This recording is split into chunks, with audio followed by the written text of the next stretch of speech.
O presidente americano Donald Trump emitiu uma série de observações conturbadas a respeito do cenário geopolítico no leste europeu e os fundamentos da guerra.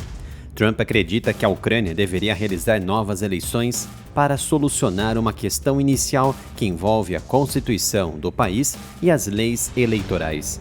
Os comentários de Donald Trump foram feitos depois que autoridades americanas e russas se encontraram no início da terça-feira na Arábia Saudita, sem a Ucrânia, para discutir estratégias para acabar com a guerra em larga escala.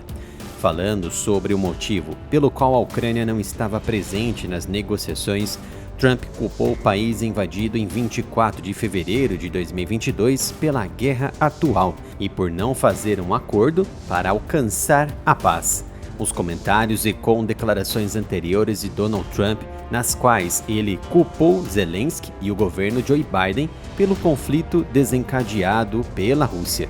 Como Biden não está mais no poder, resta ao presidente americano culpabilizar e mirar a Ucrânia, já que Zelensky ainda se mantém na liderança do país e sem eleições ucranianas para comprovar a reputação do governo. Mas no pior cenário possível, caso Zelensky saia ou a guerra continuasse, a culpa também poderia recair sobre a Europa. Trump alegou, sem emitir provas, que a Ucrânia deveria realizar eleições porque Zelensky tem um índice de aprovação de 4%.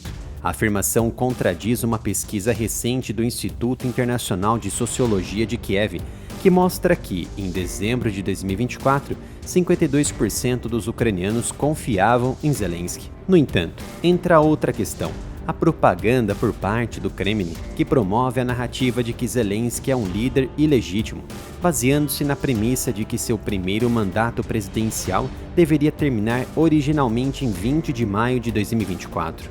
Apesar de não haver qualquer indícios da cooperação entre as partes nesse cenário de desinformação, as duas posições ignoram o fato de que a Constituição ucraniana proíbe eleições durante a lei marcial, que entrou em vigor depois que a Rússia lançou a invasão em grande escala em 2022. Em toda a sua campanha à presidência, Trump criticou Zelensky por algumas ações políticas, mas não havia até então jogado a culpa da guerra nas costas do ucraniano. Pelo contrário, a crise recaiu exatamente sobre os ombros de Joe Biden e Vladimir Putin. No presente momento, o cenário é outro. Em vez de condenar a Rússia em ataques diários nos últimos 3 anos, ou até mesmo criticar posições políticas de Zelensky em desajustes com a realidade, Donald Trump colocou 50% da guerra sobre os ombros do governo de Kiev.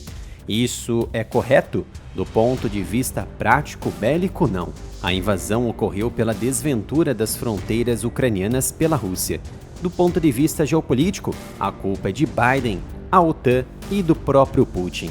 Antes do conflito iniciar, Sergei Lavrov se encontrou por diversas vezes com as lideranças de Estado dos Estados Unidos para buscar garantias de segurança contra as quais acreditavam ser um avanço da OTAN sobre suas fronteiras a partir de 2008, bem como nas conversas de bastidores pela entrada da Ucrânia nos próximos anos.